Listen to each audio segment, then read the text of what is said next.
Welcome to the Westport River Watershed Alliance. My name is Kim Vitello. I'm the Education Director here. I'm so happy to see so many of you at this presentation. Charles is an amazing speaker, and I know you're going to have a wonderful evening here with us. I'm very happy to introduce Dr. Charles Clarkson. He's the Director of Avian Research at the Audubon Society of Rhode Island. He has had a lifelong love of birds that started as a child. And he has a long list of accolades to his name and impressive work. Some of his work includes rebuilding a population of endangered red-cockaded woodpeckers, educating and aiding small-scale coffee producers on sustainable practices to promote bird habitats in the rainforest, serving on advisory panels, attending state hearings, and teaching courses in ocean conservation to reduce the mortality of seabirds. And now he's leading efforts to conserve bird populations across all of the Audubon Society of Rhode Island's properties. So please join me in welcoming Clarkson. Thanks so much. Thank you all for coming. Thanks for the invitation to be here. I give 5 or 6 talks a month. It's part of what I do, and I've been in the conservation business for quite some time, and I am completely convinced that the only way we're going to make things better is through education and advocacy. You know, every time I give a talk, a lot of people in the audience say, wow, I didn't know that about how many birds cats kill or something like that. And so, you know, pushing messaging that is important to conservation of just general biodiversity is probably our strongest tool at the moment to make waves with regards to avian and wildlife conservation in general. So I'm pleased to be here and to provide some background information on salt marsh sparrows and their habitats. I can say that the first half of my career I was a physiological ecologist, and all the way up through my master's degree I was really concerned with how much energy it takes a male bird to defend a territory against rival males through song and through physical conflict with one another. And while that's a lot of fun to study, it wasn't until I actually started working with red-cockaded woodpeckers in North Carolina, and my job role really entailed setting fires, drilling holes in trees for woodpeckers to use as nest cavities, and doing just hard manual labor. And then from that hard manual labor, I saw the fruits of that work, in which the red-cockaded woodpecker population grew at a rate of 3% per year every single year. And so at that point, I was just completely hooked with conservation work, and I realized that this is kind of where I wanted to hyper-focus all of my work, all of my energy for the duration of my career, because things are bad for birds and they are unfortunately getting worse. And so I've really kind of devoted the last 15 years post-PhD all to research to better understand what the primary drivers of decline in our bird populations are, and how we can work effectively both as scientists and as citizens to reverse and mitigate that decline that we're seeing. So tonight I'm going to talk a lot about the salt marsh sparrow, but I'm going to subdivide my talk into 2 big chunks. The first chunk is absolutely unrelated to salt marsh sparrows. It has everything to do with birds and the coevolution that is incredibly important between them and the habitats in which they live. Because truly you can't understand the plight of the salt marsh sparrow and why it's such a severe issue that we're facing with regards to this one particular species unless you understand better how birds and the habitats that they rely on have co-evolved over millions of years of time. So I'll start with a very depressing slide, and full disclosure, the vast majority of tonight's talk is not going to be rosy with regard to how birds are faring. But 2 kind of instrumental papers were published in the year 2019 that really put an exclamation point on just how bad things had gotten up to that point. The first of which was published in the journal Science, which is a very well-known, well-respected scientific journal. And it documented that looking at volunteer-collected databases going back to 1966 in the United States of America, roughly 2.9 billion birds had been lost across the North American landscape in a 50-year window. That translates to about 30% of the total number of birds in all of North America. So this was extremely startling to see, particularly when you consider the fact that birds have been on this planet and have been evolving for 160 million years. And through that time, their populations have grown and they've declined, certainly. However, what we see is a very, very steep decline in a very, very short period. So that is unheard of, and it really kind of raised the alarm bells and set a lot of folks on this quest to better understand what the drivers of these declines are and how we might work towards mitigating them. 2019 was not a good year for publications or bird news in general, because that same year the National Audubon Society released a report in which they actually looked at how climate change is projected to change the habitats and therefore the birds that are associated with those habitats through time. And in their report they found through the modeling exercises that they ran that 2/3 of all North American bird species, or roughly 389 individual species, were threatened with extinction as a result of climate change and the habitat modifications or loss that climate change would bring. So both of these studies worked to kind of press us to become better stewards of the environment, to work harder towards understanding what drivers of decline in bird and other wildlife populations are, and to try to do something about it. If I kind of drill down a little further into the Cornell lab study that came out in Science, they subdivided the declines into multiple habitat types. And here in eastern forest, where we are located, basically running from where we are down into the mid-Atlantic region of the US, basically 170 million out of the 2.9 billion total birds that were lost came from our backyard. So our forests here suffered a pretty large loss with regards to the species that we oftentimes think of as common, including their poster bird, which is the wood thrush. So roughly 6 out of 10, or 60% of all wood thrush, disappeared from eastern forests in just a 50-year window. So it's a very startling number, particularly for a species that is very closely associated with large, unfragmented tracts of mature forested habitat.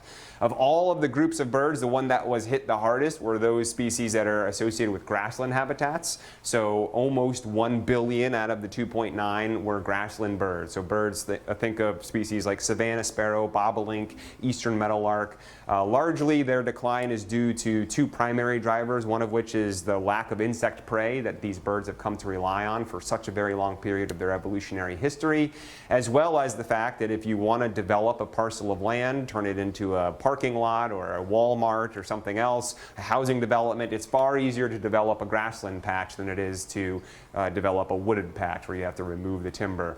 So grassland habitat is being converted very, very rapidly across North America, whether it is for development and human dwellings or whether it's for agricultural activities. And with the loss of that habitat, you lose all of these closely associated bird species. Boreal forests all the way up in the high Arctic of Canada. These are species that were hit very hard as well. 500 million birds were lost from this group. 9 out of every 10 evening grosbeaks were lost over this 50-year trend. And aerial insectivores, so principally swallows and swifts, 160 million individuals from this habitat. And interestingly, I always like to throw in aerial insectivores because when I ask somebody, name a habitat type, inevitably someone says forest or wetland or swamp or field, but rarely, if ever, does someone say air. But the amazing thing about birds and their evolution is as they competed with one another for access to resources, a handful of species began to exploit the insects that spend all of their time on the wing.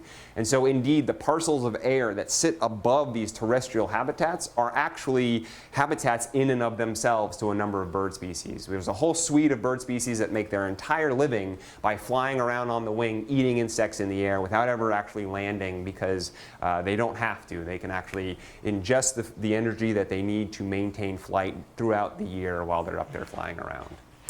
So across all of these habitat types, we've lost a tremendous amount of bird species. And the 2025 State of the Birds report was just released just a month ago, actually.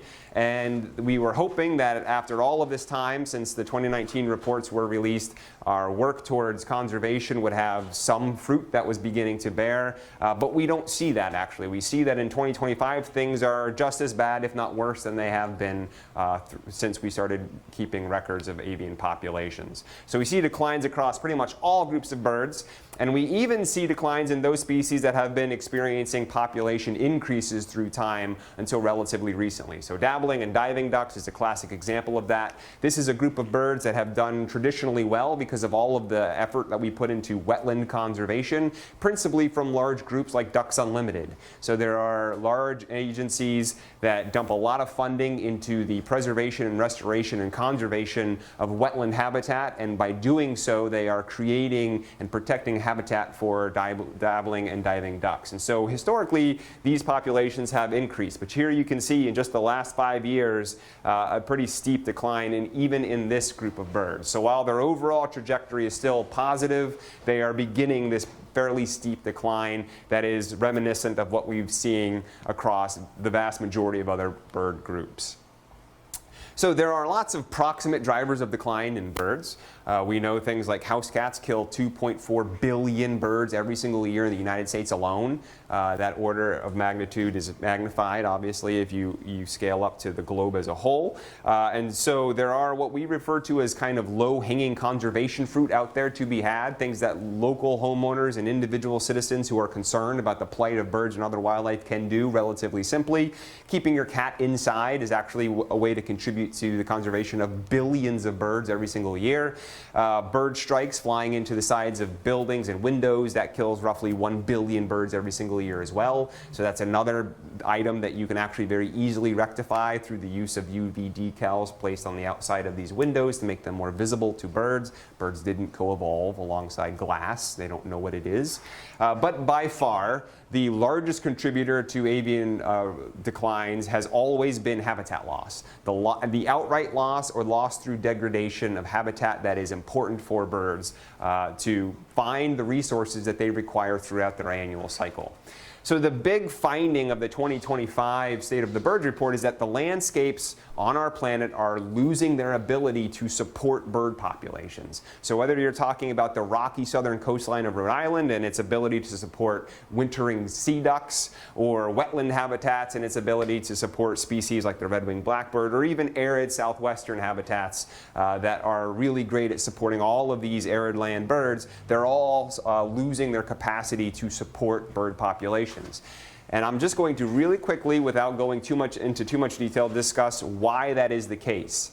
So going all the way back to biology, you should remember that a population through time basically grows similar to what you see here, the sigmoidal growth curve, right? This is not bacteria in a petri dish growing exponentially, but by large, most populations grow very slowly through time, and then as the population reaches this critical number, you start to see this exponential growth phase, and then suddenly that population levels off and no more growth occurs. That leveling off, that asymptote, is oftentimes referred to as the carrying capacity. And the carrying capacity is specific to the habitat, that particular ecosystem in which the species finds itself. All individuals within a given species utilize the exact same resource. All of us in this room share identical resources. And so our population can only get so large to allow the ecosystem around us to provide those resources we need to fulfill our niche. The things we eat, the things we need to use for clothing or for shelter. And so all of those things combined is what defines the niche of an organism.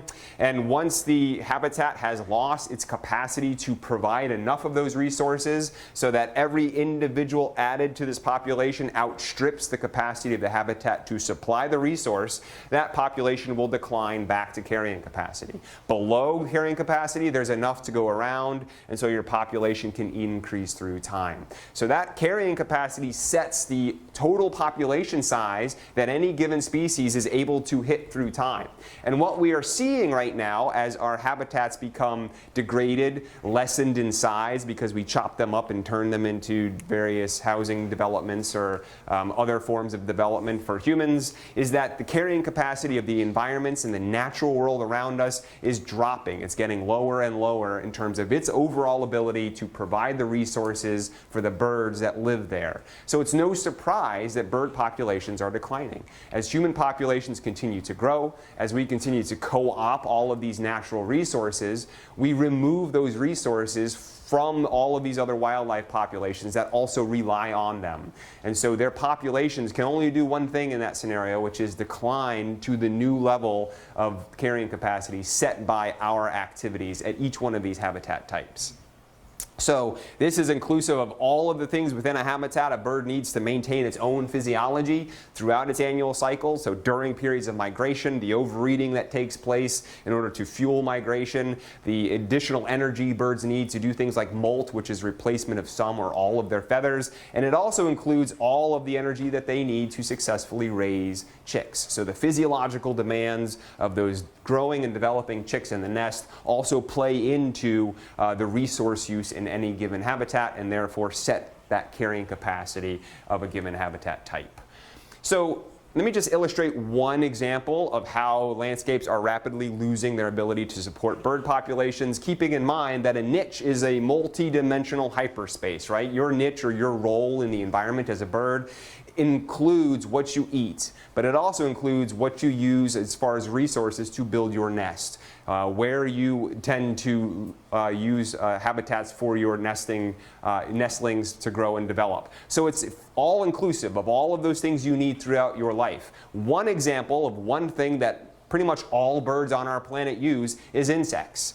Birds have been on this planet and they've been evolving for roughly 160 million years. The first proto-bird was a theropod dinosaur that was feathered and could fly, named Archaeopteryx. And from that, we now have 11,000 different species of bird flying around our planet.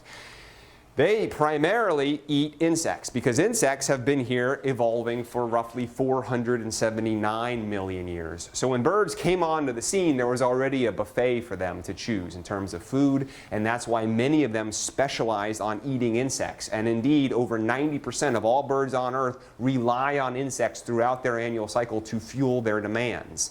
Unfortunately, what we are seeing is that our insect populations are also declining. Because of our love affair with the use of chemicals to maintain our lawns, our beautiful properties, whether we're using fertilizers or pesticides in the form of insecticides and fungicides, all of those chemicals have an impact on aquatic ecosystems and the aquatic invertebrate communities inside of them, as well as the non-target insect species in your own backyard. And as we look to find how bad the situation is, we find that it's worse than we thought. So studies as recently as 2019 have documented a total global insect population decline over just the past decade of 41%. So roughly more than 40% of the global insect population is already threatened with extinction. It's impossible to think about losing insects, right? They just seem so abundant and everywhere, and yet we have done a really good job in a really short period of time of removing an inordinately important resource from the planet that all of these birds have evolved to rely on to fuel their own physiological needs as well as the demands of the chicks that they are raising.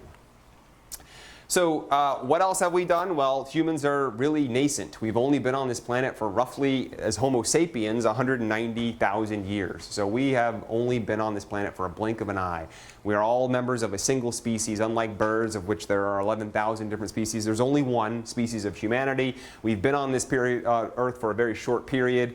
And it wasn't until about 12,000 years ago that we decided to stop chasing our prey and bring it to us. And so that's the advent of agricultural activity. And when we began flooding fields to grow rice, we started our first known human-caused climate change. Because when you flood a field, you give off methane gas. And methane gas is a greenhouse gas that is 25 times more potent and more able to trap heat than carbon dioxide is. So our first known contribution, human contribution to climate change, is 12,000 years old. And it wasn't really until about 260 years ago with the Industrial Revolution that we started to unearth all of these non-renewable resources from under our feet and burn them to power our electricity, our transportation, our lifestyle. And that is really when we kick-started overall global climate change. So in our very short period on this planet, we have grown our population to roughly 8.1 billion individual people. We've deforested a third of all of the habitats on our planet, and we have declined or caused the decline in numerous wildlife species by 60%. So this is a huge impact over a very, very short period of time. And when you're talking about birds, 11,000 different species that took millions of years to evolve into the individual, very specific species that they are today, that immediate, rapid acclimation that they would need to have to acclimate to our activities is not possible. Simply put, they're not plastic enough because they have co-evolved alongside these resources over very protracted periods. So, habitat switching is not something birds can easily do. If you remove their habitat, they can't just go somewhere else and make do. You know, there are species that are generalists relative to others that are specialists, and generally speaking, generalist species which have a wider niche breadth, which can do better in a wider group of scenarios, tend to fare better than specialists.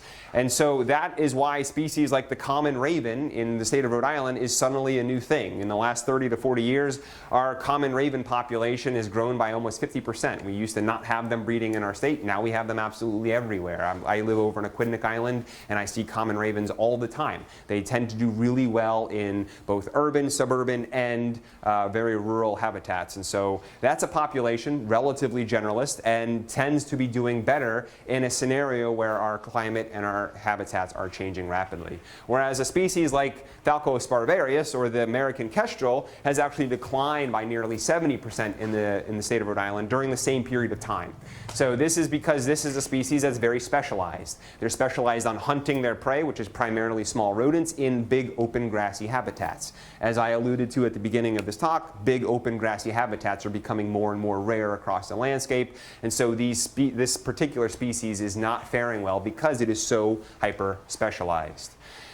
We also see, even in our generalist species, that their degree of habitat specificity isn't necessarily consistent across their entire geographic range. Consider the black-capped chickadee. This is a bird you are all, I'm assuming, very familiar with, right? They're all over the Northeast, and in fact, they're all over northern North America. So this is the range for the black-capped chickadee, and they can be found all the way out in eastern Canada, across much of the northern US, most of Canada, and into Alaska. If you open your Sibley Bird Guide, which is a bird guide to all the birds of North America, and you read the habitat requirements of the black-capped chickadee, you'll find one sentence, and it says, found in a variety of wooded habitats. So that's very generalist, and obviously that is generalizing across a massive range. But you cannot tell me that a black-capped chickadee in Alaska uses the exact same habitats for nesting and for foraging as a black-capped chickadee might in southern Rhode Island. So what we do know from some studies are, for example, in Alaska, this species, which is generalized, will use willow thickets, cottonwood groves, and in New York, they use beech and birch stands. So even within our generalist species, there is a certain degree of specificity with regards to what resources they use. This transitions into our specific talk about this specific species, which is the salt marsh sparrow. The salt marsh sparrow doesn't get much more specialized than this bird, right? This is what is referred to as an obligate tidal marsh species. This is a bird that is co-evolved alongside a very thin ribbon of habitat here along the Atlantic coast and nowhere else on the planet. So the entirety of the global population of salt marsh sparrows occurs just up and down the Atlantic coast, a little bit into the Gulf Coast of Florida during the non-breeding season when you have overwintering individuals going that far south. But we have the entire population here in the United States of America. So the obligate tidal marsh species has co-evolved very, very tightly with this habitat, and as a result of the habitat being lost, this species is not doing well at all, and it does not have the capacity, due to its evolutionary history, of simply switching and using a different habitat altogether. So really briefly, what we're going to do is we're going to talk a little bit about their natural history, the history of this particular species, the habitat of this particular species, how that habitat is being impacted by sea level rise, which largely is a result of gradual warming of our climate, and their overall conservation, at least the efforts that are going into their overall conservation. So talking a little bit about their specific breeding biology.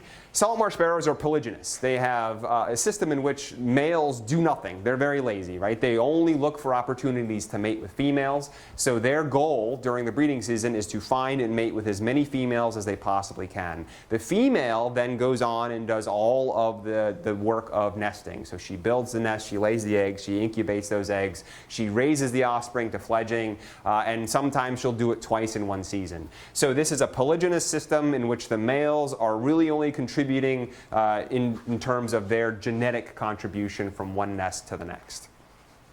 The bird itself has a nesting cycle that is extremely specific to the tidal cycle. They have a nesting cycle that's roughly 23 to 24 days in length, and it needs to coincide with the 28-day cycle of spring tides that occur during the full moon. So when you have full moons occurring during the month, you have roughly one full moon every 28 days. The period in between those two full moons, when you have spring tides occurring, is this 28-day window in which these birds need to finish their entire breeding cycle. So in the course of one period between two full moons, between those two peak spring tides, this is a species that needs to lay its eggs, incubate those eggs to hatching, and then raise those chicks to the point where the chicks can get out of the nest and away from the flooding cycle.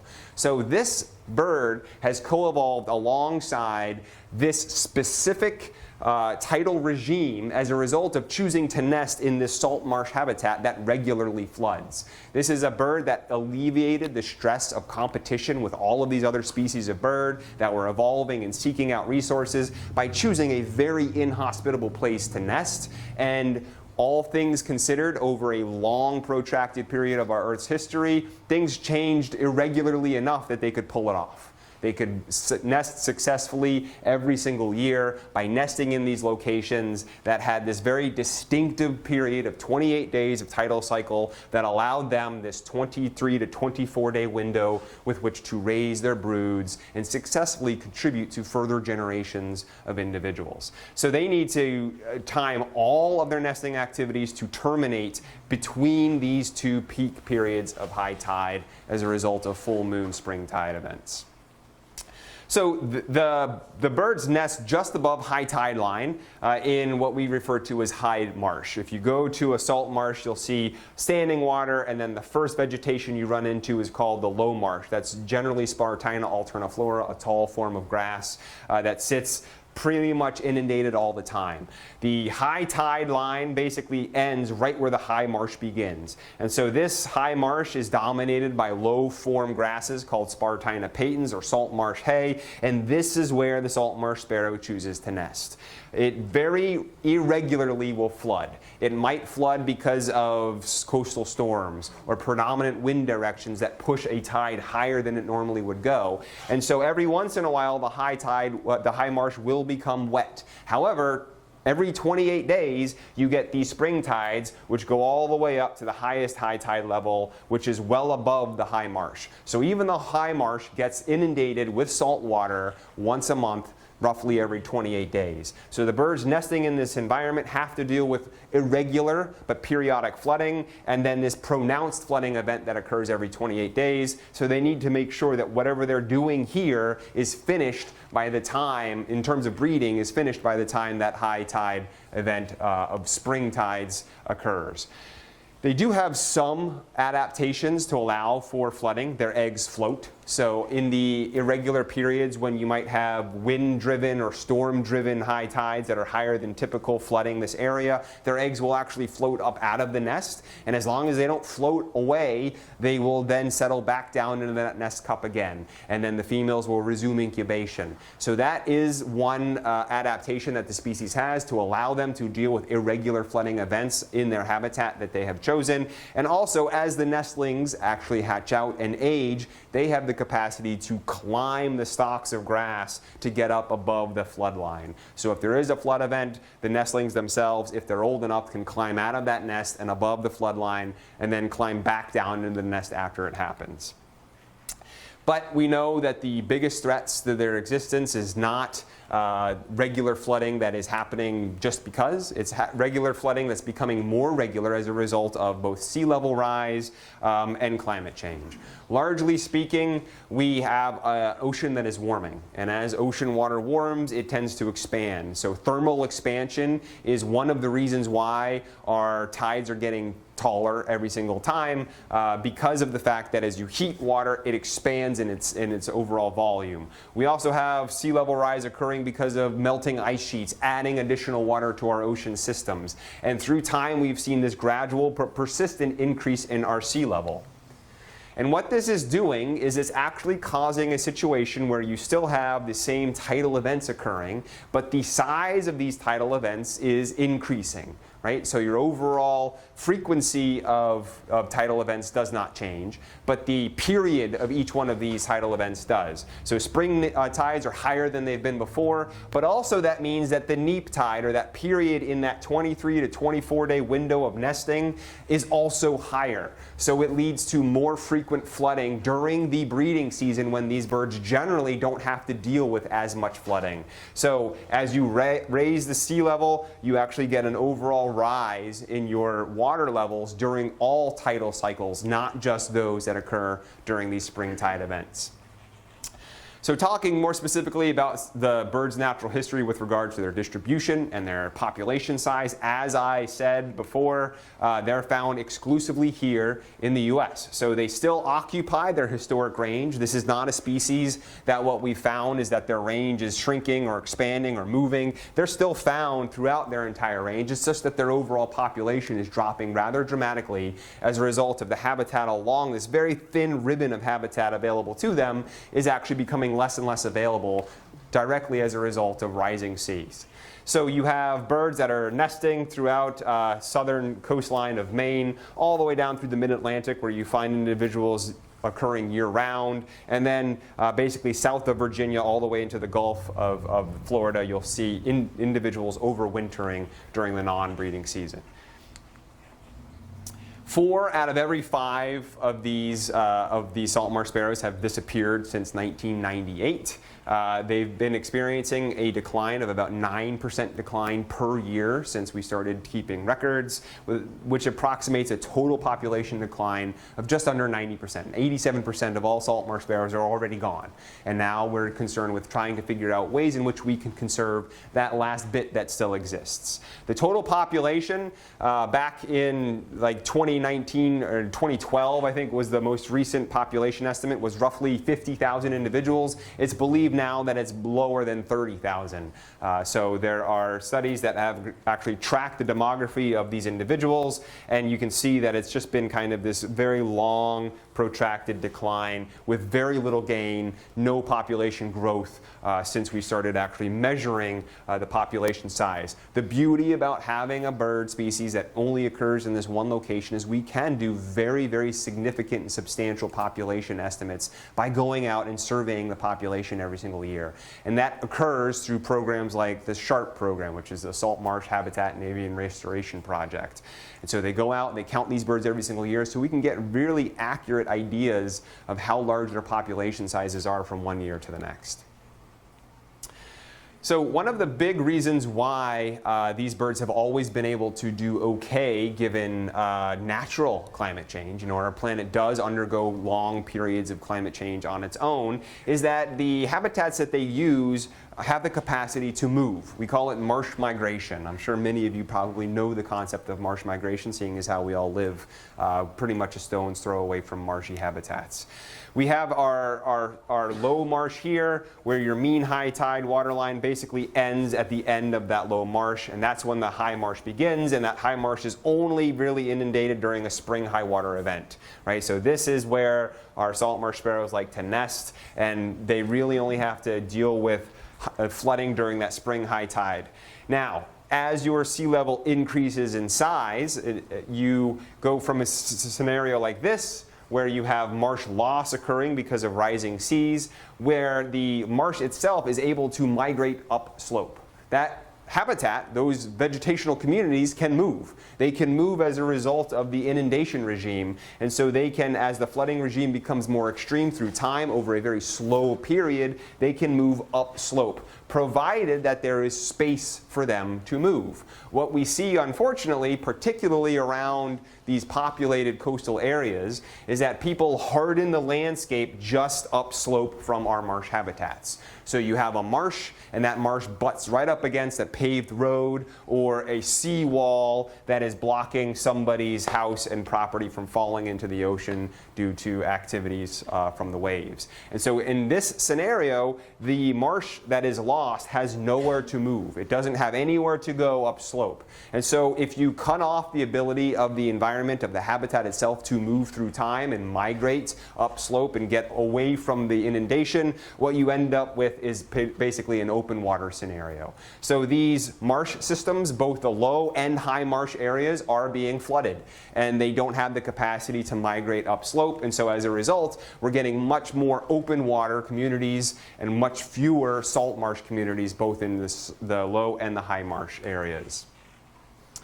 So the combined effects of sea level rise, coastal development, and the continued population decline of the birds collectively have basically led a large number of the scientists who exclusively study salt marsh sparrows or cryptic marsh birds in general to conclude that the population can collapse basically within 50 years unless something is done to stabilize this downward spiral. This is relatively old now. The most recent projections is that the entire population of salt marsh sparrows can disappear as early as 2050. So we're closing in now on this period when we are likely to see a complete loss of this species from the landscape.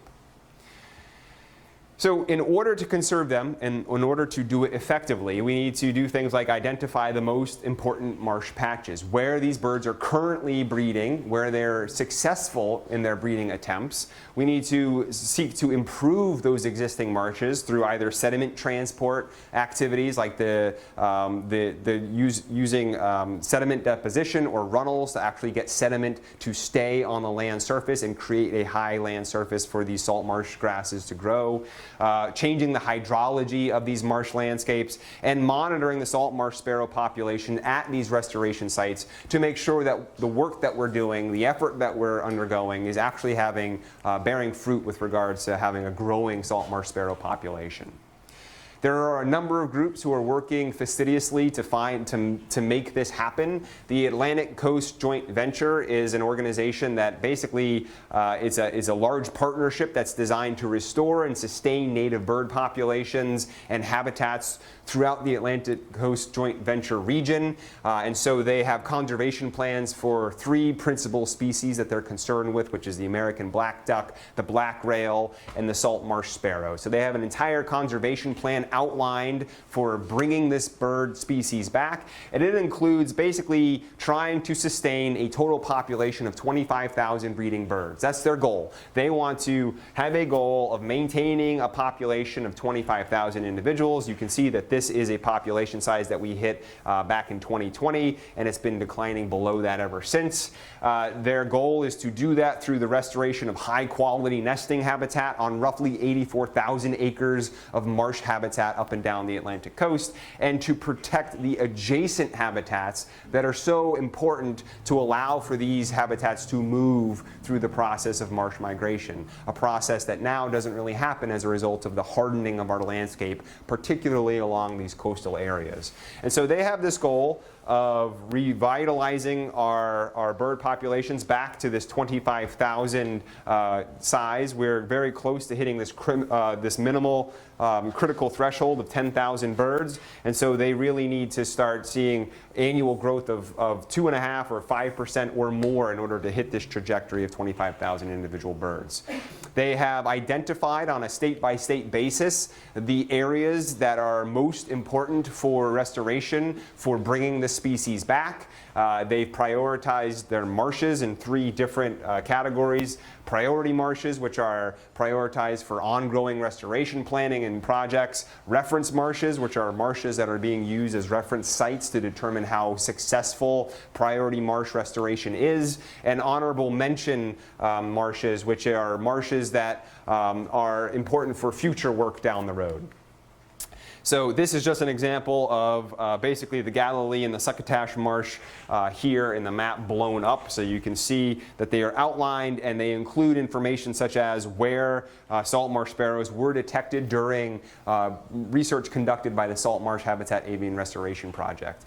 All of this information is available online, free to use. There's an online mapping tool. You can go in and you can see in real time how the salt marsh habitats near where you live or where you're concerned with fare in terms of their ability to provide for salt marsh habitats today, based on whether or not we're detecting nesting birds there and what the plans are for those marshes moving forward. So specific to Rhode Island, I know I'm not in Rhode Island, but I'm from Rhode Island, so I'll talk about Rhode Island specifically. In their 2011-2012 population estimate of all of the birds, which was roughly 60,000 individual salt marsh sparrows across all of North America or the US, we had roughly 900 individuals in Rhode Island. So that's roughly 1.5% of the total. Rhode Island is home to 1.5% of the total salt marsh sparrow population on planet Earth. With their goal of 25,000 individuals, that would mean we need to have and maintain a breeding population of roughly 376 birds. Our high marsh goal is 194 acres, so we would need to conserve high marsh to the tune of 194 acres, which means the total marsh needed to include all of the other types of marsh that are found around the high marsh and allow it to function appropriately is closer to 539 acres, with a long-term goal going out to 2069 of having roughly 600 acres of high marsh here in Rhode Island, or 1,617 acres of total marsh habitat. So they have a game plan in place, and they are working to reach that endpoint by partnering with programs such as the Salt Marsh Habitat and Avian Research program, which is SHARP. This is a program that is largely devoted to better understanding the demographics of this species. So they've subdivided the entirety of the breeding area for this bird species, which occurs, like I said, from the coast of Virginia all the way up to the coast of Maine, into different sub-regions, and they each get their own research every single year in terms of the demography, the total population size, and the breeding success of these birds. I worked for a number of years with the SHARP program here in Rhode Island. And lastly, our very own Rhode Island Coastal Resources Management Council has a large amount of information that they use to determine how healthy our state marsh habitats are. And they have this mapping tool called Sea Level Affecting Marshes Model, or SLAM. And you can also get this online. It's free of charge. And every one of these pixels actually has an associated topographic map that projects out what is likely to happen at these coastal areas given different sea level rise scenarios. So just cherry picking one example, this is in Newport, Rhode Island. This is Easton's Beach, if you're familiar with the area. And then this is Bellevue Avenue, and here is Lower Thames Street. So here you see red is indicative of a hardened shoreline. So as you can see, this might not be the best of the graphics to use or the best of the pixels to use because so much of our shoreline is already hardened in this area that it's very unlikely that any marsh is going to be able to actually use this habitat as the sea level rises to expand. But in a sea level rise scenario, what you would see is in a 1 foot sea level rise scenario, you can start to see darker colors along the waterway here in Lower Thames Street. So going back, you can see nothing. Going back with 1 foot of sea level rise, it starts to darken. By the time you get to 3 feet of sea level rise, you can see that that sea level rise would make this area inhabitable by marsh habitat. So that marsh habitat can move into this area, all things considered. By the time you get to a 5 foot sea level rise, you can actually have very large inward migration of marsh taking place as a result of that rising sea level. But obviously the big caveat is, with all of this hardened landscape, is this viable? Are these predictions viable? And the fact of the matter is, you have to determine whether or not it's worth it to save these birds, considering the fact that there is so little of this habitat left. There's so much hardened landscape across the roadways, the housing developments. There's very little room for these marshes to move. And so we have to come up with a game plan to work on this population. And the big question you have to ask is, what is a salt marsh sparrow worth? With so few individuals left, with Herculean amounts of effort and energy required to bring these populations back, oftentimes we find ourselves trying to answer people's questions. I have a colleague who gives presentations, and his title slide is "It's only a sparrow. What do we care?" And quite honestly, we should care quite a bit, because you can view the worth of an individual species or the habitat in which it inhabits through its ecosystem services, or you can view it through its intrinsic value. So let me explain both. We have ways of assigning value to wildlife, and oftentimes that is useful with regards to our pursuit of conservation. So these are black vultures. A lot of people find them repulsive because of the way that they look, but the fact of the matter is they give us a huge ecosystem service through cleaning up dead and dying organic material around the landscape. So if we didn't have turkey vultures and black vultures cleaning up the landscape around us, we would have piles of decaying organic material, which would be a hotbed of bacterial and viral activities. And so we've done the math, and we found that collectively these scavenger species that go out and they clean up the landscape around us do so to a value of roughly $700 million US per year. So the next time you see a turkey vulture, you can thank them, because they're contributing $700 million a year to our economy by cleaning up all of this dead and decaying material that in their absence we would need to handle and deal with on our own. But what, pray tell, is the ecosystem service of the peacock?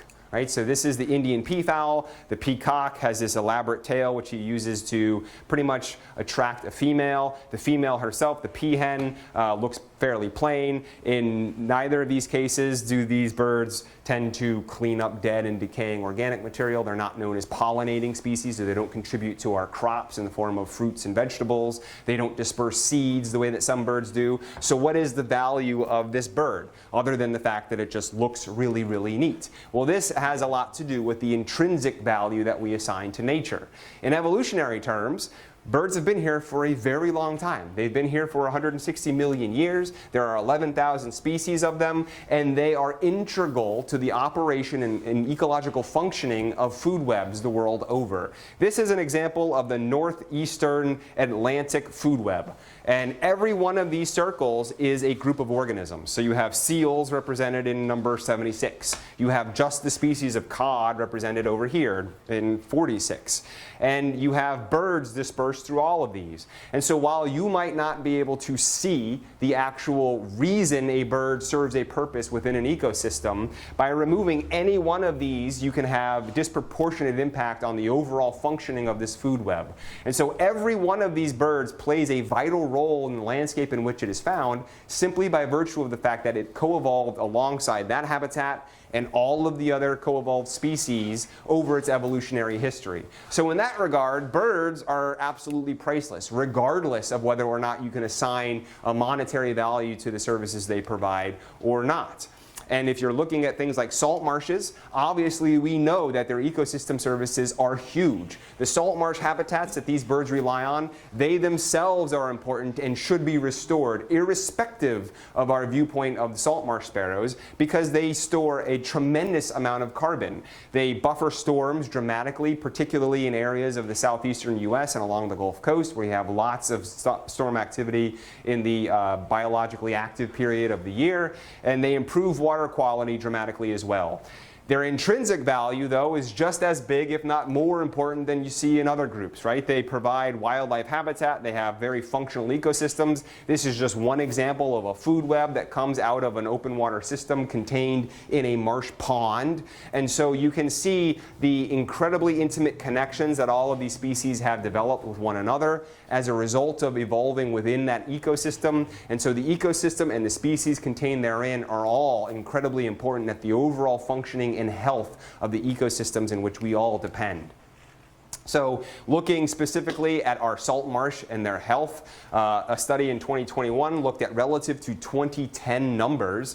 We're losing salt marsh everywhere. Here in basically southern New England, we're at 25% of the 2010 numbers of salt marsh habitats, going down to areas where you have not steep rocky coastlines but more gradual sandy coastlines where flooding can actually make more headway inland. You actually see even more loss relative to 2010 numbers.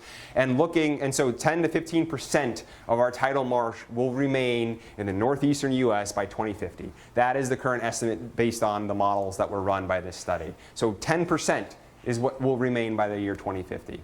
If you're looking at the birds themselves that rely on this marsh habitat, it's equally bleak. So going across all of these species that are found in salt marsh habitats, salt marsh sparrows are but one of these species. And in their case, they're looking at less than 20% of their 2010 numbers as a result of the loss of the habitats that they rely on. And across the board, for all of these species that you find, so things like willets, seaside sparrow, salt marsh sparrow, Nelson sparrow, clapper rail, all of them are declining and are actually experiencing extreme declines relative to what their 2010 numbers were. So what is the future for salt marsh sparrows? Well, saving them is going to take a whole lot of political will.